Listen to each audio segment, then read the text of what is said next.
Assalamualaikum warahmatullahi wabarakatuh, konco. Apa kabarnya semua? Kembali lagi dengan Nurul Zahia yang cantik jelita ini. Gini. Hari ini aku mau sharing sama kalian tentang pengalaman aku nih, ya. Ini mungkin bisa jadi masukan buat kalian atau jalan keluar bagi kalian yang juga mengalaminya saat ini. Kayak gitu. Oke, tapi sebelum aku cerita, kalian jangan lupa like, comment, subscribe, dan kalian share ke semua sosial media kalian. Oke, konco? Oke, sekarang kita mulai.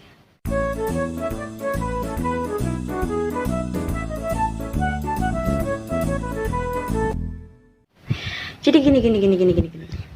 Aku pernah ngalami sebuah alergi yang aku nggak tahu itu alergi apa. Awalnya orang bilang aku tuh alergi udang, alergi kucing, alergi debu, alergi dingin, alergi udara, alergi macem-macem lah pokoknya ya. Jadi awal pertama kali aku alergi itu gara-gara aku makan udang. Itu waktu aku masih sekolah di SD ataupun SMP, aku lupa itu kapan, pokoknya aku masih kecil banget aku alergi.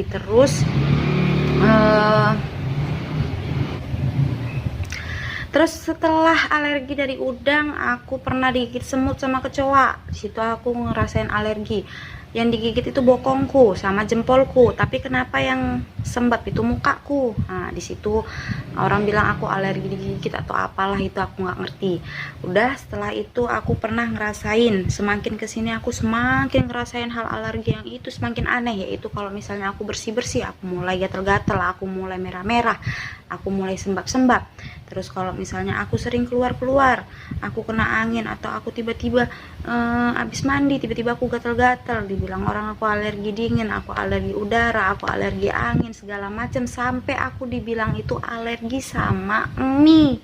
Jadi kalau misalnya aku makan mie sop, kalian tahu mie sop? Aku nggak tahu kalau kalian tahu atau enggak, pokoknya setiap aku makan mie sop, aku makan mie ayam atau apapun itu, aku selalu ngerasain alergi, muka merah-merah, dan itu selalu di bagian tengah, dan selalu itu awalnya aku ngerasain jantung berdebar, panikan yang parah. Aku panik, jantung berdebar udah pasti ya. Kalau udah jantung berdebar pasti aku ngerasain panik. Dan abis itu mataku itu ngerasa kering, abis itu sembab kayak kita habis nangis, abis itu merah di kelopak mata, abis itu merah padam, abis itu bibir aku nih sembab, bibir aku tuh gatal sampai aku gigit-gigit. Nah, kayak gitulah semuanya kan yang aku alami. Terus aku tuh kalau keluar aku harus bawa tisu basah, sedia obat CTM, sedia obat sakit kepala untuk nenangkan pikiranku, nenangkan rasa alergiku, dan menghilangkan merah-merah di wajahku setiap kali aku keluar. Jadi aku selalu sedia 3 produk itu. Jadi karena aku males untuk ke rumah sakit konsultasi sama dokter, karena dulu aku juga sakit lambung, aku sakit ini sakit itu, aku juga sering sakit kepala, aku konsultasi sama dokter cuman selalu ngomong itu karena kamu merokok, karena kamu begini, karena kamu begitu. Jadi ya buat aku itu nggak jalan keluar, karena sampai sekarang pun aku sering sakit kepala. Setiap kali aku ikat rambut, setiap kali aku pakai helm, setiap kali aku makan nasi atau apapun itu. Jadi udah kan aku males dong ke rumah sakit lagi, namanya juga anak kos ya, jadinya ya udahlah ya, nggak usah gitu kan. Jadi aku sering cari-cari aja gitu artikel-artikel di Google gitu kan. Jadi karena aku curiga nih awalnya nih sama penyakit lambung, karena penyakit lambung aku juga semakin parah. Udah pernah sempat sampai 1 minggu tuh aku ngerasain lambung yang benar-benar parah. Jadi aku ngerasa alergi tuh semakin kumat, mungkin karena lambung. Aku berpikir seperti itu kan gitu. Jadi aku carilah artikel soal lambung, gejala-gejala lambung, apa yang dialami oleh penyakit lambung, bagaimana obatnya, apa yang dilarang. Jadi aku baca, nggak ada yang dapat sesuai pengalamanku, sesuai apa yang aku alami ketika aku mau menimbulkan gejala alergi itu tadi. Dah, habis itu aku curiga ke jantung. Aku cari artikel tentang jantung. Jadi penyakit jantung itu seperti apa, gejala jantung itu apa, pengobatan jantung itu apa, terus pantangan untuk penyakit jantung itu apa. Dan ternyata aku juga nggak dapet. Padahal aku sering rasain jantung berdebar, rasa panik yang berlebihan. Aku nggak dapet juga. Habis itu karena aku lelah dan aku letih, aku cari jawaban tentang alergiku ini apa, karena selalu semakin hampir setiap hari terjadi, bahkan ketika aku 24 jam di rumah aja aku juga terjadi alergi itu.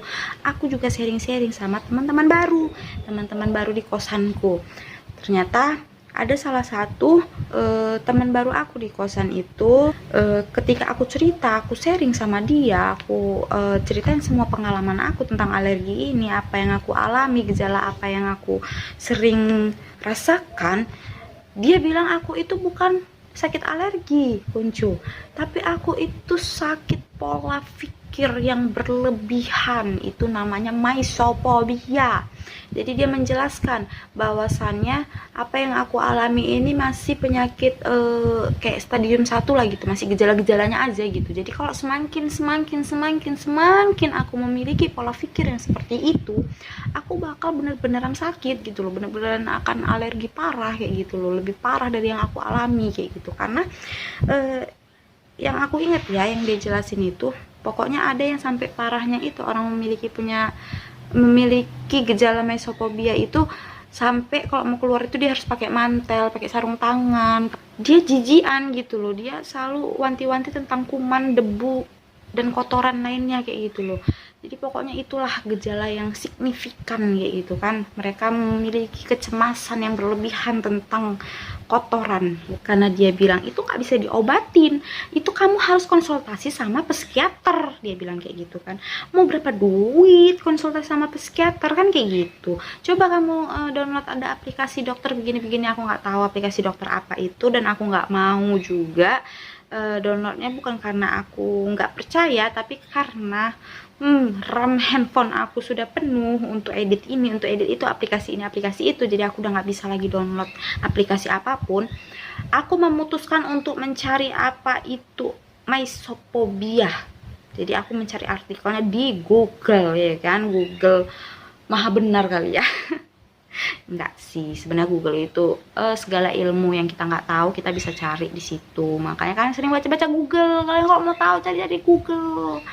Kalau mau pintar, jadi nggak belajar di sekolah aja, Kuncu. Kalian juga harus belajar otodidak. Kalian banyak baca, apapun tuh kalian baca, terserah kalian mau baca apa, komik, novel, itu juga perjalanan hidup. Kalian bisa belajar kayak gitu. Udah. Jadi ceritanya aku cari artikel mysophobia itu di Google. Setelah aku cari, dan aku baca. Apa itu mysophobia? Bagaimana gejala mysophobia? Bagaimana cara menghilangkan pola pikir yang berlebihan seperti itu? Aku mendapatkannya. Tapi entah kenapa setelah aku baca artikel mysophobia itu, Kuncu, aku jarang banget ngerasain reaksi alergi lagi. Bahkan seminggu itu minim banget, maksimal itu cuma 1 kali. Yang biasanya hampir setiap hari muka aku tuh selalu merah-merah kayak gitu, kayak yang mau dandan cantik pun percuma keluar kayak gitu, kalau ujung-ujungnya nanti muka aku merah juga kalau udah di luar gitu kan. Tapi entah kenapa setelah baca artikel itu doang, dan aku meyakini itu hanya pola pikirku, dan aku cuman halu soal kuman, bakteri, soal debu, apapun itu, kotoran, aku sembuh. Ya nggak sembuh 100% sih, kumat masih kumat. Pokoknya aku ngerasain yang kepuasan, bener-bener kepuasan setelah aku membaca artikel itu. Aku ngerasain jalan keluar, mukjizat dari Tuhan yang benar-benar membuat aku tuh lega gitu loh. Yang selama ini aku tuh bener-bener nggak nyaman lah sama penyakit alergi tuh, yang selalu datang tiba-tiba, yang buat aku tuh ngerasa malu sama temen-temen yang nengok muka aku tuh merah. Apalagi kan aku jualan bedak skincare gitu ya kan, jadi masa aku jualan bedak muka aku merah-merah, jadi aku orang ngerasa produk yang aku jual itu gak bagus, Konco. Kok jadi curhat ya, pokoknya kayak gitulah.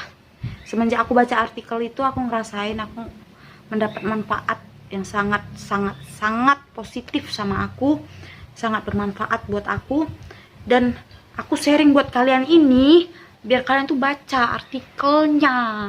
Jadi bagi kalian yang pernah ngalami hal yang sama seperti aku, atau kalian itu yang jijian parah, mungkin kalian punya penyakit mysophobia, karena ya seperti itu.